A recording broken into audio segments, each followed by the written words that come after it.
Your media, where you are. Hi, my name is Naomi Mosiane, your finalist for Mrs. Township, South Africa.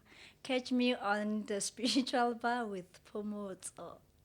My guest today is not only beautiful and so warm hearted, trailblazer in the pageantry industry, and has just been announced a finalist for the Mrs. Township South Africa 2022 and is making a remarkable difference in communities at large. I'm so excited for you guys to get to know who she is today. Shalom, my beautiful soul family. What up? This is Phumudzo Phumpie Munonde. Gonzukuna Kangawasikana Mudzungwano Kuvasena, and welcome to the Spiritual Bar. If you're new here, the Spiritual Bar is a safe space for us to cultivate and find our healing and spiritual awakening all through everything: holistic wellness, spiritual development, law of attraction, everything that brings us closer to the Most High. The intention is ascension, vibrate higher through Shalom. You are, of course, tuned onto She 24 at Your Media. Okay, so as you can see, I've got a beautiful queen on my left-hand side. Please help me welcome Naomi Mosiane. Welcome, my babe.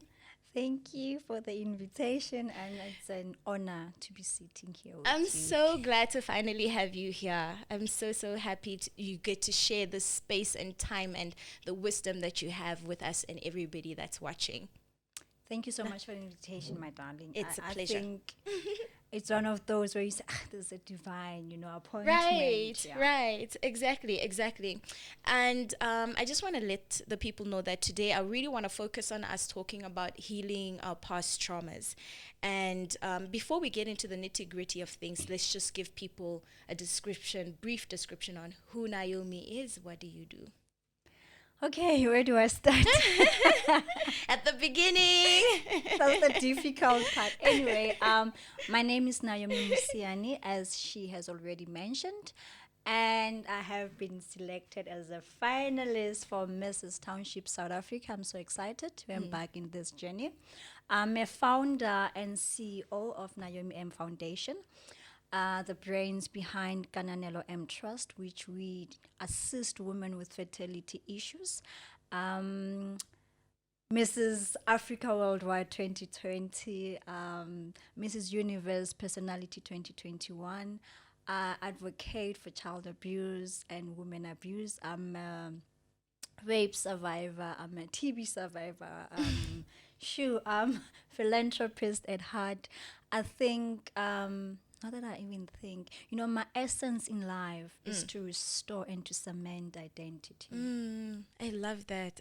You named so many things. It's like, what are you not doing? There's a lot that I'm not doing. And You're making such a big impact. I mean, I love it. And one of your names, Maschaba, right? Means mother of Man of the nation. the nation. In what ways do you think you are living your name? To start off, Masachaba, I was given the name by the communities. Okay. It's not in my ID. Okay. Just a disclaimer. Okay. So Madichaba, some say Madichaba. From 2013, I took it upon myself. 2003, sorry. I took it upon myself and I decided, you know what? I'm going to be the voice of the voiceless, right? And when I started this journey, I remember I was mentoring young girls. My focus was on females. And as time went by, I realized that there is no point really in mentoring a girl child when no one is fixing a boy child. Who am I fixing her for, right? And then I realized instead of being an advocate of one gender and their issues, I'm going to be a mother. Now, as a mother, you cannot advocate for one thing. You cannot stand for one thing. Yeah. Where there's a gap, I jump in, and back to your question, how am I living to the name? I think for the past 10 years, I've dedicated my life to my community. Yeah. We do food parcels. I mentor young girls. I go beyond, duty to make sure that the next person, if I'm able to, their needs or whatever that they need is taken care of. We do winter drives. I do, sure. It's quite a lot. It's a lot, and I think now I'm trying to think, okay, which area do I go to now? But it's quite a lot, and really fulfilling also. I think if you've been through stuff, and when you see other people going through the same things that you went through, then you understand that, you know what, it's not easy. Exactly. You know, Exactly. yeah, and yeah. I love that you're saying that. It's not easy. A lot of us looking on the outside, and you're seeing other people achieving things or getting their roses and recognition and things like that, and maybe things are not necessarily working well for you, or you're going through a difficult time, or a difficulty accepting your upbringing and circumstances from your upbringing. And a lot of us are going through all of that. Hence, mental wellness is such a big, big, big thing at the moment. And I love that you're doing work to not only help the girl child, but the boy child, because we all have things that we're dealing with. We all have traumas that we're trying to get past, right? And that's the importance that I also want to highlight in the conversation, to getting past them. Getting past them doesn't mean ignoring them and just moving on, but dealing with them. True. So with that said, in your words, how does one identify if I'm suffering from traumas, or I have an issue that keeps triggering me? What is a trauma? I think most importantly, when things happen to you, do not try and say, I'm strong. Immediately you start saying, especially as black women, exactly, right? You must just be strong. I'm a strong woman. You know, I cannot fail people behind me. We try and be strong for other people, whereas we're burying ourselves in the process. So trauma would be something that keeps coming to your mind, and every time it comes, you try and push it back, like, no, I'm okay. I'm okay. Every time you try and convince yourself that you're okay, when you know deep down that you're not okay, then something, is triggering these issues internally. Now it means you need to pause and ask yourself, Naomi, are you okay? Emotionally, what is it that is bothering you? Mentally, what is it that is clouding your mind? Your feelings and everything. And once you've identified the issue, don't say, it's a minor thing. At that point, deal with it. It might be a minor thing at that time, at that moment, but something else will come, and then they keep piling up. Before you know it, you are deep inside and you don't know how to get out.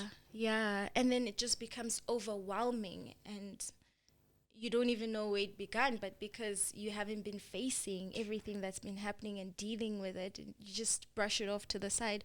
It's not helping anybody, right? You mentioned you are a TB survivor, rape survivor. Give us a little bit more insight on some of the traumas that you've been through in your life. Okay. So as a young girl, I normally say we have present but absent parents. I had both my parents living, yet they were absent.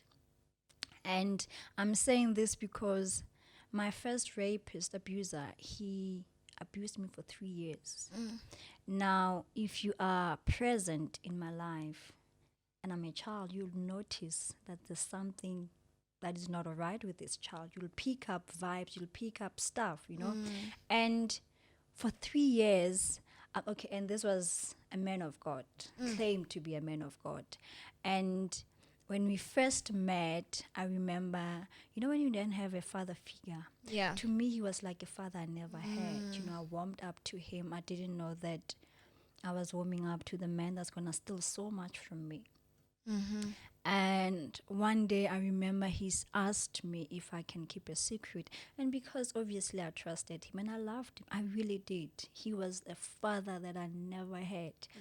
And he took me to this room. This was the first time. I'll never forget that day in that cold floor in my granny's back room. And he asked me to pull my panties down.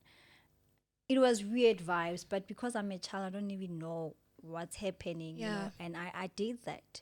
And that was the first time he raped me.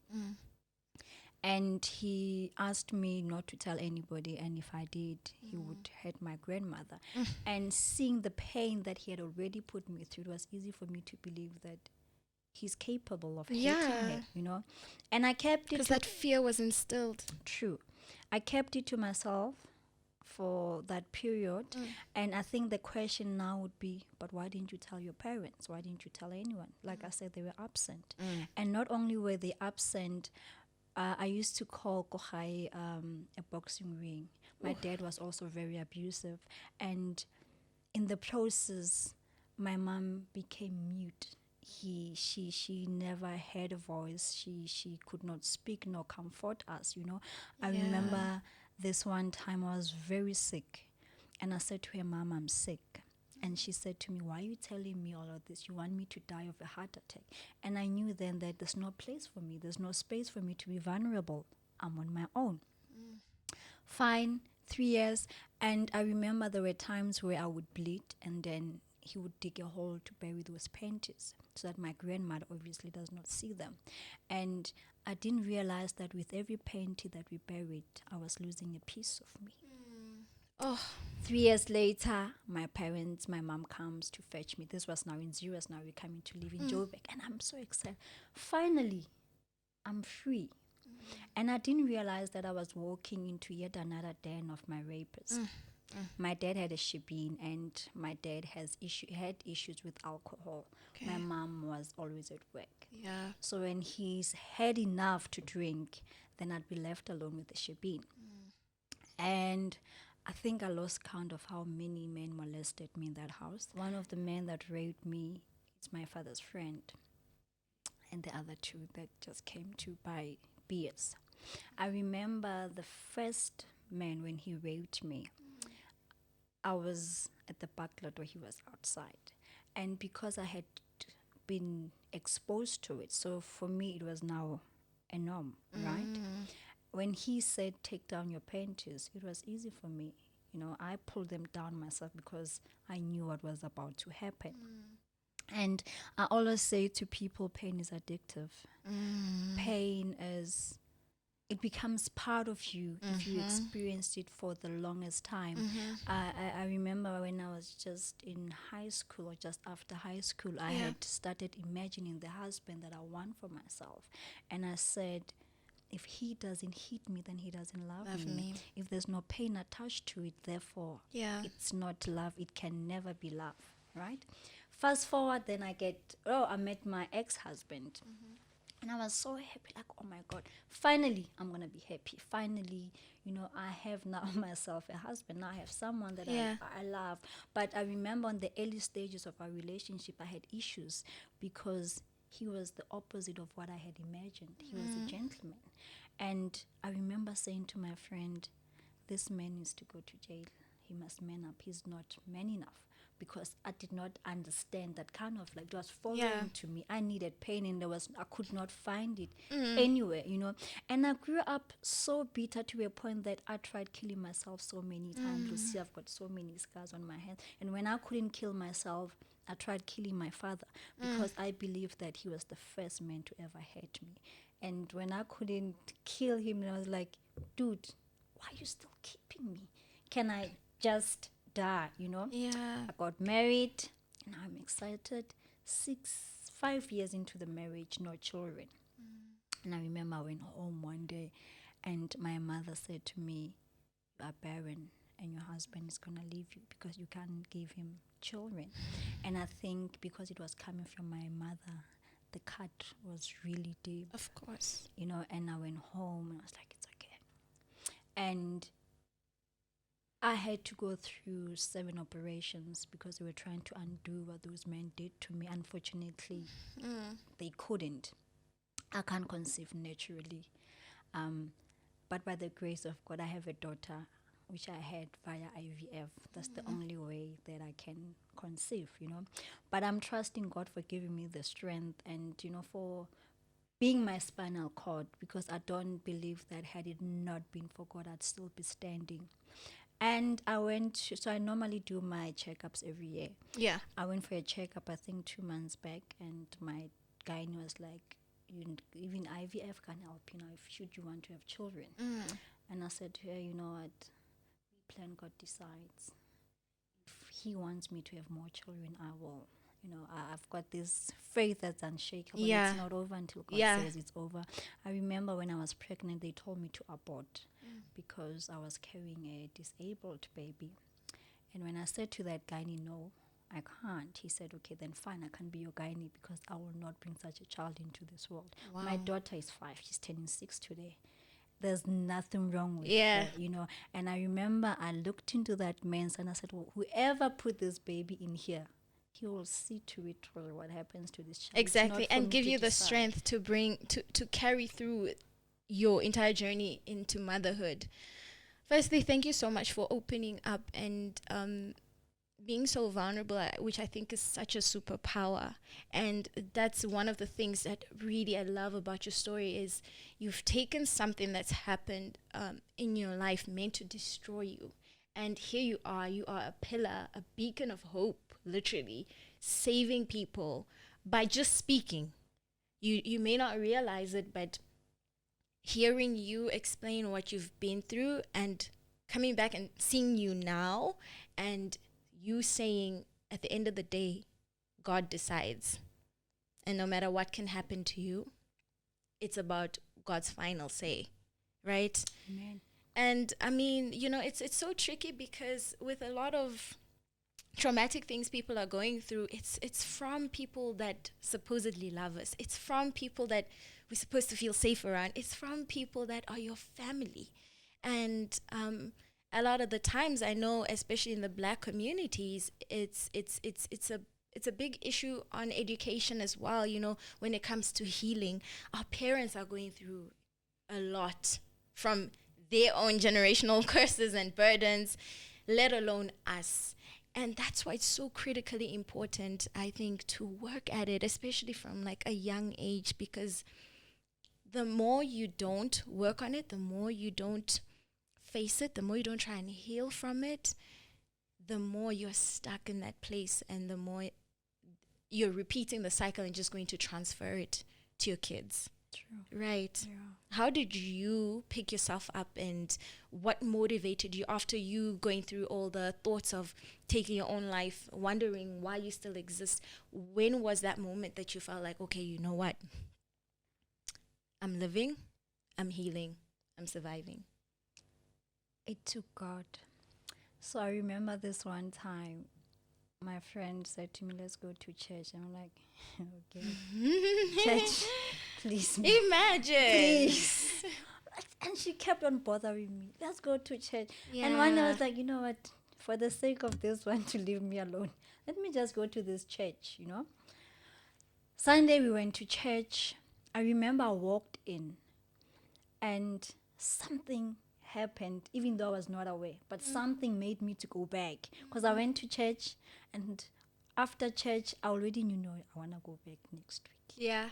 And I kept saying, I want to go back. I remember the first day they were singing, there's a song that says, Mpahamise morena, ke batla go tla go wena, a ke batla go shola mo. What it means is, lift me up, oh Lord, I don't want to die here, I want to come to you. So it was like they were ministering to my soul, like, Talita kum, little girl, arise, and I started going to church.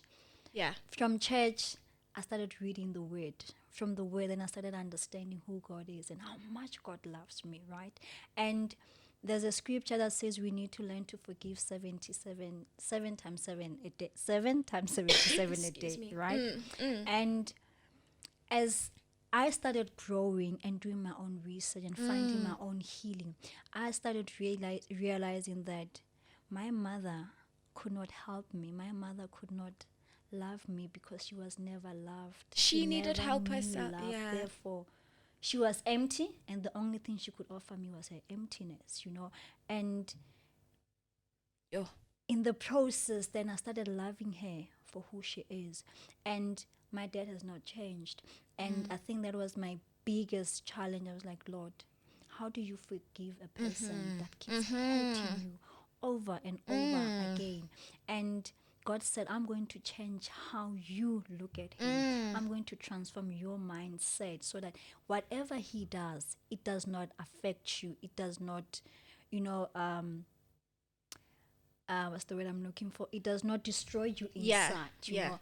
And even today, even though he says hurtful things, I'm like, one of those. It doesn't And, affect you you know, as I deep. call them sick people. Konja, he's Yeah. sick. Hurt people hurt He still people. needs to, to find his healing. I remember this one time we were talking. I think this was the day I told him how I try. He made me so mad that day.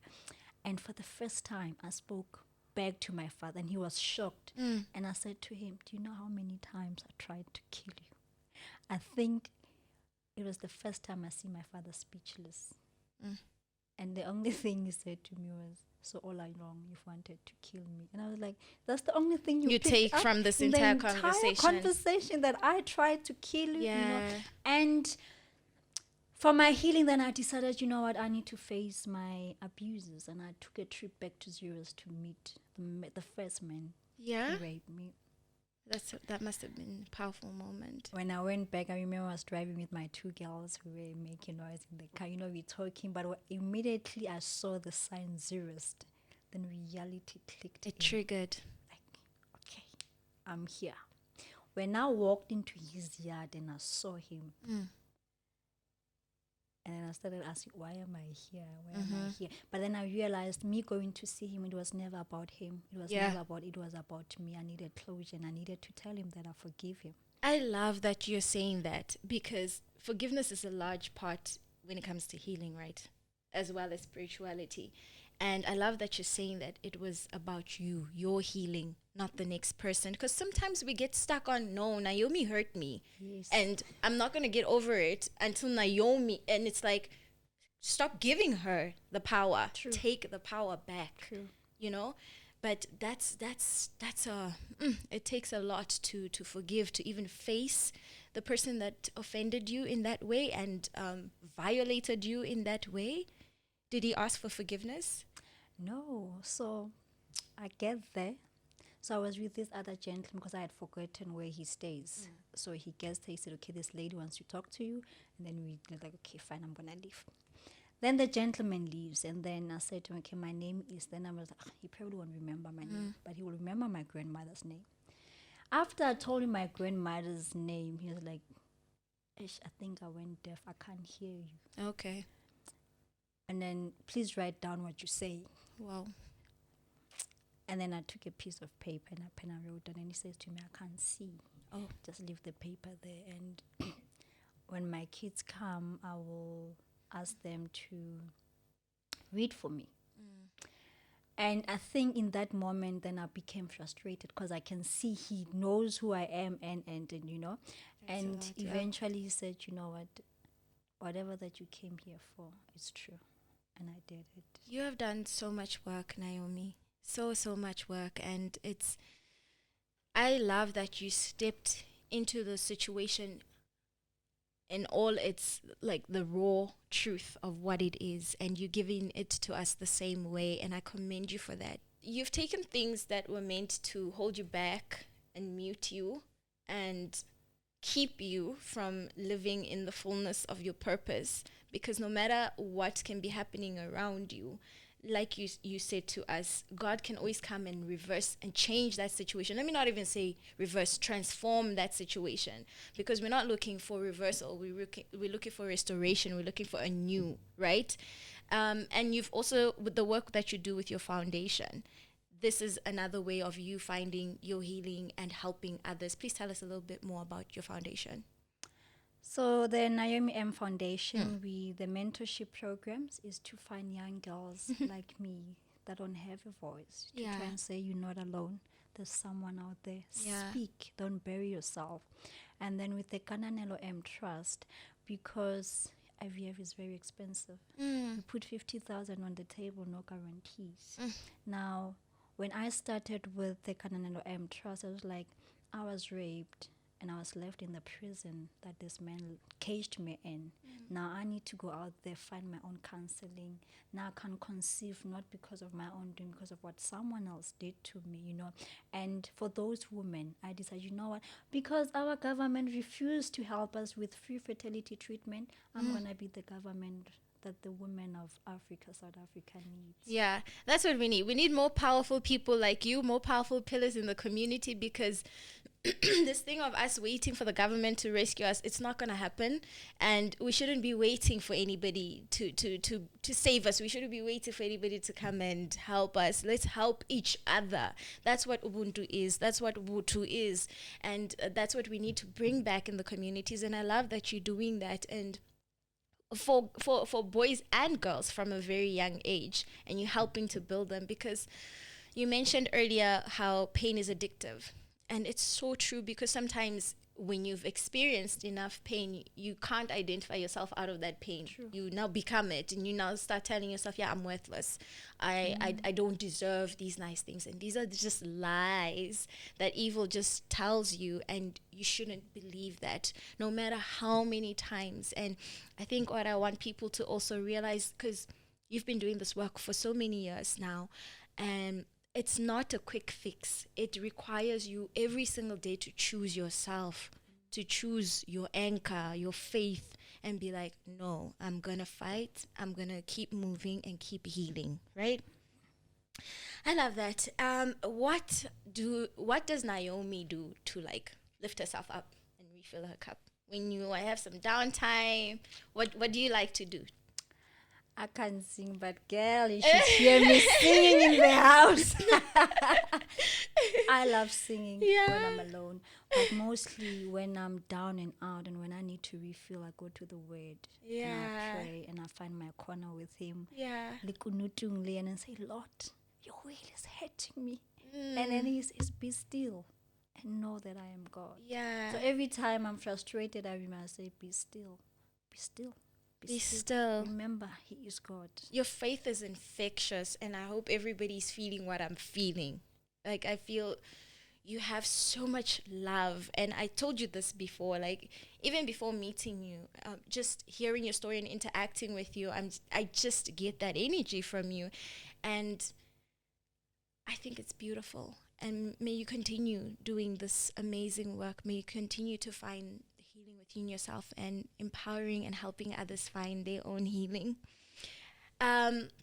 On a lighter side of things, tell us about your journey with the Mrs. Township, South get Africa. to the good stuff. The good stuff. Yes. So What's this about? entered Mrs. Township, South Africa.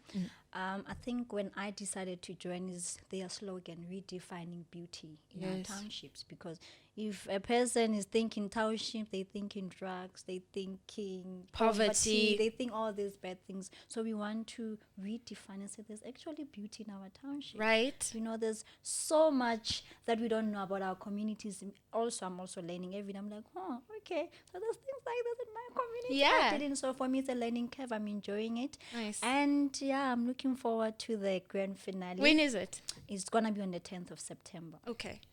So yeah, but the journey has been amazing.